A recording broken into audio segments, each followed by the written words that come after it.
The following video contains spoilers for Episode 1 of She-Hulk. Okay, wasting no time. She-Hulk, Episode 1, A Normal Amount of Rage. I've now seen this episode twice, and like a lot of things, it played much better on a second viewing than it did on the first. That said, it's still probably my least favorite of all of the premiere episodes from any of the Marvel Disney Plus shows. An argument could also be made for the opening of Falcon and the Winter Soldier, just because I don't honestly remember a ton about that one, but I feel like, for the most part, even with my least favorite of the shows, that being What If, Marvel's Disney Plus outings have generally had really strong premiere episodes, and while this one definitely does have its strengths, there's a lot of things going on with the character work that I feel are going to be dependent on how later episodes go back and recontextualize this one. And I'll speak to the specifics of that in just a minute, but I suppose more substantially in the moment, another problem with this first episode is that I just don't think it's very funny. Like, out of all of the shows on Disney Plus, this is the one that has hinged itself the most in the marketing on being a capital C comedy. And you know, I know a lot of people are kind of sick of the flat-out comedies from the MCU, but I was willing to buy what they were selling, and it's just unfortunate that sitting down and watching the episode both times, there's only one joke that really made me laugh, and that was the joke during the end credit scene. Captain America! But outside of that, that's like one hard laugh in an episode that otherwise didn't even make me giggle or chuckle. And you know, I'll say this much in the episode's defense on that front. It is trying to be funny, but it's not farcical. There's a lot about things that we've seen in marketing and just the way that the show has been pitched to us that makes me think as we get deeper into it, it might get more and more farcical with its sense of humor and just with its aesthetics. But right now, with just this episode being this episode, it's just a pretty straightforward narrative with a lot of punchlines, and it's unfortunate that for me, none of those punchlines happen to land. And so, for those who don't know, the narrative behind this episode is Jennifer Walters is cousin of Bruce Banner. She gets some of his blood in her system by accident during a car crash, and that leads to her developing her own Hulk ability. She gets big and green and super powerful, and Bruce takes her to his hidden island oasis where he spent years sort of integrating the Hulk and Bruce Banner personalities and coming to grips with being a Hulk and really solidifying himself, and tries to train her through the same thing. Only for it to turn out, and for this to be the main conflict of the episode, Jen doesn't really seem to need the help. She doesn't have another Hulk persona like Bruce has. She maintains her psychological makeup entirely when she gets big and green.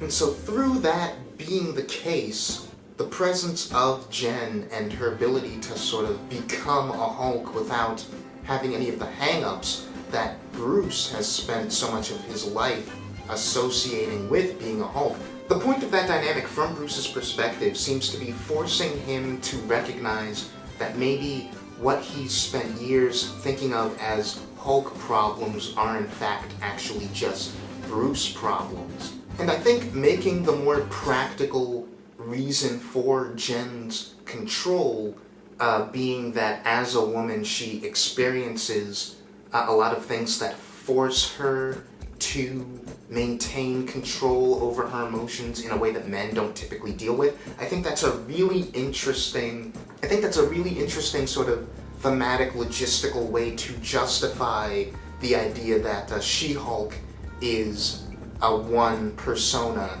not something that Jennifer Walters has to keep in a mental cage the way that Banner does. Where that gets a little iffy, and why I say I have some reservations about it and that I hope it gets followed up on later in the season, is that solely within this episode's context, it is kind of unfair of Jen to look at Bruce in the face and say that she has infinitely more experience managing and controlling her anger than he does by virtue of her being a woman. And that's, naturally a thing that a lot of a certain stripe of people have taken great offense to. And while I wasn't exactly angered by it, I do think without the context of future episodes, it kind of plays a little bit like the show is on Jen's side. And like the show is underplaying exactly how much grief and pain and anger-inducing stuff Bruce Banner has gone through in his life, the same way that Jen is underplaying that. On a second viewing, I think it's a little bit more clear that the show recognizes Jen as being unfair, and it helps that Bruce does push back against that sentiment. And like in a vacuum, Tatiana Maslany delivers that speech really well, but it also feels like in a vacuum that maybe she and the show have forgotten that she's speaking to a man who literally tried to kill himself once. And I think the sort of longer argument they have, where they really kind of cut each other deep in that way that only family, like close family, really can, is a really, really interesting exchange. And there's a lot of lines from the both of them that applied to both of their characters, I think, are suggestive of depth that I hope the show explores down the line. I don't think anyone can accuse the show of not taking the sort of inherent pathos of Bruce Banner seriously, the way that you could make that argument for some of his appearances in the movies, although I'd argue that you were wrong, personally. Click the link. But when Bruce has lines talking about how, like, when people start to look at you as a monster that never goes away, and how denying one half of yourself is no way to live, I think those are some really interesting, introspective lines from that character that I'd like to see expanded on a bit more.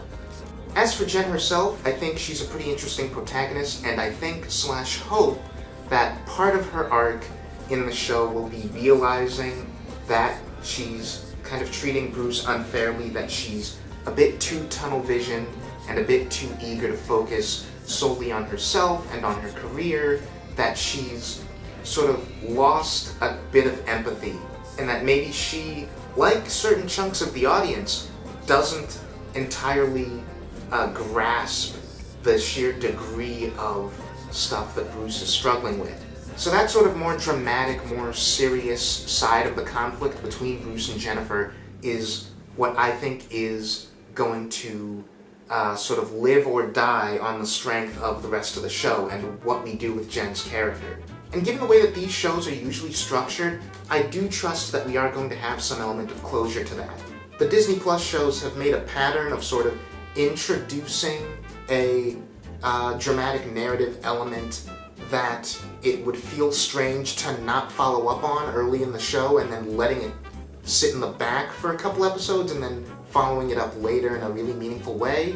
So I'm hoping that that's what happens here. I'm hoping that we get a little bit of a more earnest reconciliation, because Bruce and Jennifer leave this episode on good terms, but it doesn't feel like we've reached a genuine closure for the problems that they express as having with each other in this episode, and the ways that they sort of fundamentally don't understand each other's experiences. That said, this is still She-Hulk's show, and I don't expect Bruce to be in a ton of it after this point. It seems like we kind of leave him in a place where we won't have to check in on him for another couple episodes at least, if we get back to him at all. And taking all of this into account, I think Jennifer Walters is, if nothing else, a really interesting character, a character with clear flaws that I think and hope that the show will make a point of having her wrestle with. Again, that sort of tunnel vision, that sort of lack of empathy, that very misguided, I'm always right sort of sensibility that she has. And Tatiana Maslany is just really, really charismatic. This episode by itself lives and dies on her performance and specifically her chemistry with Ruffalo, and I think the two of them really do capture that fun sort of sibling-esque close cousin dynamic where, again, they are able to cut each other deeper than most people would be able to because they have that kind of closeness, and when they blow up and get into a fight that turns physical, it feels very familial, but also there's a clear affection and level of understanding and care for each other that's present for both of them. The most egregious, straight up bad, I think, element of the show is the final couple of minutes, where after we've established all of Jen's sort of She-Hulk backstory, we get to her in the courtroom, and Jamila Jamil as Tatiana shows up, and she busts in, and we get a very, very rushed, very poorly edited scuffle between She-Hulk and Titania, which I think is a reference to a specific thing in the comics where she gets interrupted by a supervillain in the middle of a court case, and that fight also goes by very quickly. But the very strange edit job on that scene just took me right out of it, and it was a very sour note to end the episode on. But putting that aside, and putting aside that I'm waiting to see how certain things are paid off with the character drama of it, I think having this be an episode that's 90% just the protagonist and her cousin, who's been in a similar sort of tough spot, try to communicate, and just being just the two of them on their own, trying to reach some kind of agreement, some kind of understanding, and ultimately not being able to. I think that's a really interesting place to start this show. It was a really interesting 30 minutes. Again, my biggest issue with the whole thing is that it's just full of jokes that never made me laugh. But as a sort of two-hander piece of character work, I think it's pretty decent. And I'm just hoping that starting with maybe the next episode, we'll get some more gags that actually land for me. I like that we also just kind of do a little bit of a mental health checkup on where Bruce is as this character who last time we saw him watched a lot of his friends die and has lost a lot of people that we've seen him grow close to over the course of this franchise. I liked all of the references that were made across this episode to Steve Rogers and Tony Stark and Natasha. It all just earnestly felt like someone reminiscing about close friends that they've now lost.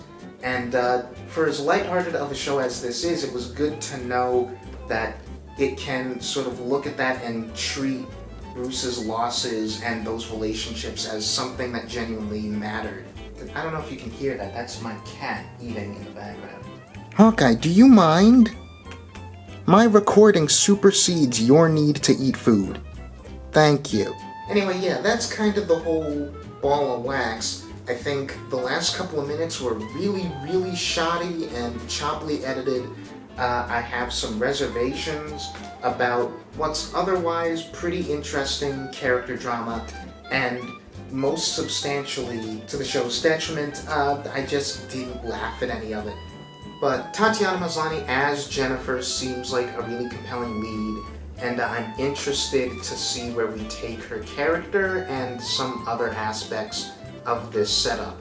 But hey, let me know what you thought about it below in the comments. I know that there are a lot of people who are going to have some very strong feelings. But let me know if this video swayed your thoughts on it in any given direction. You can probably tell that I did this one way more off the cuff than I've done with a lot of these Marvel videos before. This may or may not be the approach that I take with the rest of these, dependent entirely on how many people actually end up seeing this. So like and subscribe if you haven't already, and I'll see you in the future.